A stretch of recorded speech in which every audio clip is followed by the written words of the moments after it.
Okay, magsisinampalukan naman tayo. Ay ano, sinampalukan. Mali. Okay, magtitinola na naman tayo. Pero iba yung tinola natin, buto-butong baboy mga idol. Oh. Pinakuluan lang ito, isang kulo, tapos tinapon. Ito yung mga sahog natin, dahon sili, walang malunggay, ano to, sayote, maraming luya mga idol. Okay, umpisa natin kisa. Tinolang buto-buto. Sarap nito. Wala lang malunggay, no? Wala siguro malunggay mapili ngayon. Lagay natin yung ating luya. Yan. Antayin natin mag-isa na gusto to para masarap. Para lasang-lasa yung luya natin. Bago natin yung ating natin.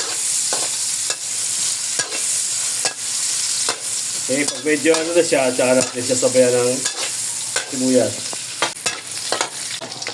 Yan, medyo luto-luto na yung luya natin, mga luto. Yan, pag medyo kanya na yung luya, pinapit na mga 2 minutes natin ginisa to, saka natin lagay natin yung sibuyas. Yung sibuyas, hindi natin kailangan masyadong ano yan. Sunod na natin dito yung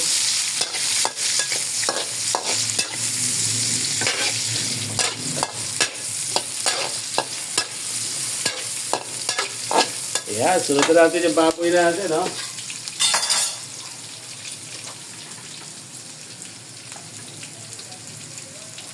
Sunod natin yung baboy.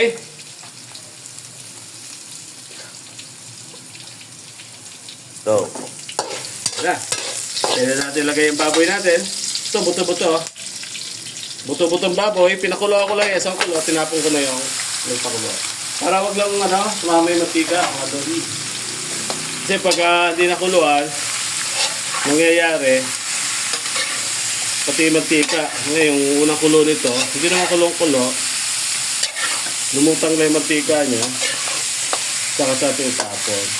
Pero iba, dati, pwede naman wala, hindi naman ganong kuwan, mataba. Tapos lagyan natin siya ng patis. Igisa natin sa patis. Maraming patis. Para mawala yung lansa. After that, takpan muna natin. Antayin natin siyang lumabas yung sabaw-sabaw pa niya. Okay, nilalagyan na natin ng tubig na ano naman na siya eh. No? Yan tubig Nagbigyan din na maraming sabaw. Hanggang sa lumambot na siya. Pero pag kinulang pa yung tubig, dagdagan niya pa. Parang kulang pa to, kaya dagdagan pa natin. Kaya medyo lubog sana sa tubig eh. Kulang yung 2 baso, 3 baso. Ito, container na to mga idol. Masarap to, sinabawan.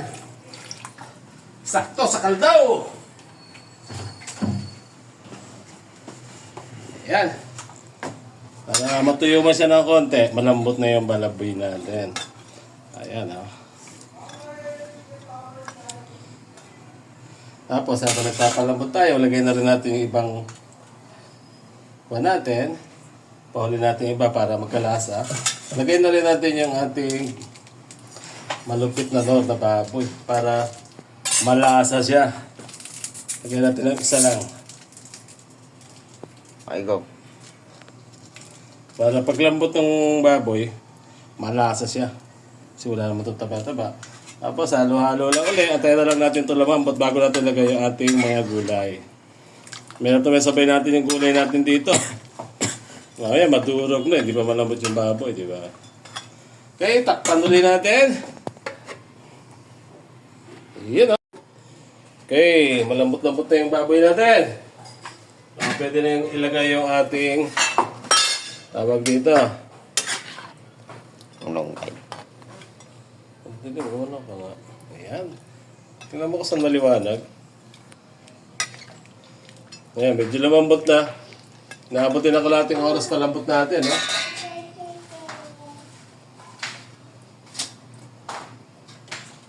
Ito yung ating sayote. Mas meron pa isang lalagay na Antayin na lang natin ito. Mga 5 minutes lang ito sayote. After 5 minutes, luto na yan. Takpan lang ulit natin. Papangunin natin. Para, yun, ah. Okay, mukhang okay naman na yung sayote natin. Yan, oh. Luto na yung tinolang buto-buto. Ito na. Ito na yung pansalok ng sabaw. Lalagay naman natin ngayon yung ating dahon sili, mga idol. Ito, dahon sili, madali na maluto ito. Sandali na lang ito.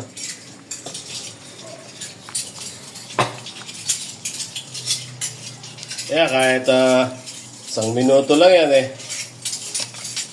Okay na yan. Tikman na lang natin ngayon kung okay na yung tinolang buto-buto natin. Puro tinolang manok tayo. May iba naman. Tinolang buto naman. Ng baboy. Sinigang, puro sinigang eh. Kapon niluto ko, sinampalukang buto-buto. Na may manok. Okay, okay na to. Kain na. Okay. Ayan, luto na yung dahon, no? Pwede na to. Yung sayote natin, okay na rin. Kakain na lang. Okay. Una na, mamama na kayo. Kasi kanin. Bigyan nyo na yan.